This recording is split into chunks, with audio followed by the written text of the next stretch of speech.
Merci Madame la Présidente. Monsieur le ministre des Armées, les Ukrainiens souffrent à nachant y vachant, comme on dit dans la région, pour leur liberté et pour la nôtre. Je le disais ici, le 24 février 22 au matin, la guerre d'Ukraine, c'est la confrontation de deux modèles. Entre Atlantique et Méditerranée, entre Baltique et mer Noire, sur ces terres européennes qui nous ont vus nous déchirer pendant des siècles, de guerres, de migrations déjà, en tous sens, de chocs culturels et religieux, lequel de ces deux modèles est en mesure de faire l'unité? L'impérialisme, l'autocratie simpliste, la loi du plus fort? Non, pour nous, démocrates européens, c'est unis dans la diversité, et même unis dans nos différences et nos divergences, que nous pourrons affronter le XXIe siècle. Pour nous, démocrates européens, les relations économiques, ce sont les fonds de convergence et de solidarité, pas le chantage au gaz. Pour nous, la diversité des langues est aussi indispensable à l'humanisme et à la démocratie que la biodiversité à la planète. Pour nous, la mobilité, c'est Erasmus, pas le nettoyage ethnique en Crimée et dans le Donbass.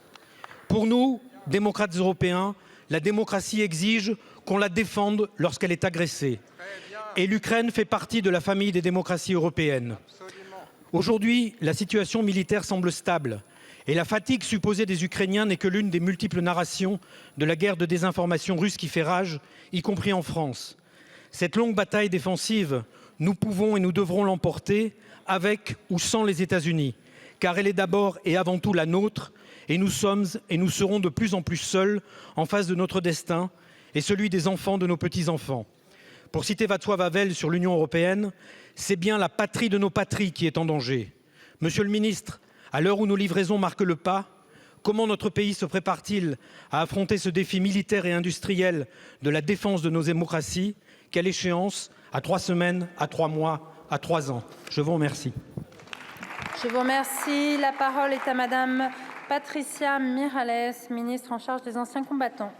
Merci Madame la Présidente. Monsieur le député, tout d'abord, je vous prie d'excuser le ministre des Armées qui est actuellement en déplacement. Comme vous le savez, depuis le début de la guerre, la France s'est engagée à soutenir l'Ukraine dans sa légitime défense contre l'agression de la Russie. Ce soutien militaire répond toujours aux mêmes critères clairement définis par le président de la République. Une aide utile, une aide qui ne conduise pas à l'escalade et une aide qui n'affaiblisse pas la défense de la France. Une des spécificités de notre soutien militaire est que nous fournissons des capacités complètes, équipement, formation, maintenance. Comme pour les canons César qui a fait leurs preuves. Je rappelle le rapport des députés Lionel Royer-Perrot et Christophe Nagelène. Ce soutien doit s'inscrire dans la durée. Vous avez raison de souligner que nous ne pouvons indéfiniment puiser dans les stocks de nos forces armées. C'est ce qu'a initié le ministre des Armées à Kiev en septembre dernier. Nous passons d'une logique de cession à une logique de partenariat industriel entre l'Ukraine et les entreprises françaises. Parallèlement, vous avez voté en loi de finances de fin de gestion le réamendement du fonds spécial pour l'Ukraine qui permet de lui fournir les armements à hauteur de 200 millions. Nous nous coordonnons avec nos partenaires européens et nos alliés de l'OTAN pour structurer l'aide à l'Ukraine. Dans ce cadre, la France apporte une contribution majeure en prenant la tête d'une coalition capacitaire dans le domaine de l'artillerie. Enfin, la France continue d'apporter un soutien déterminant à l'Ukraine. Par les formations, ce sont près de 8000 militaires ukrainiens en 2023 que nous avons formés.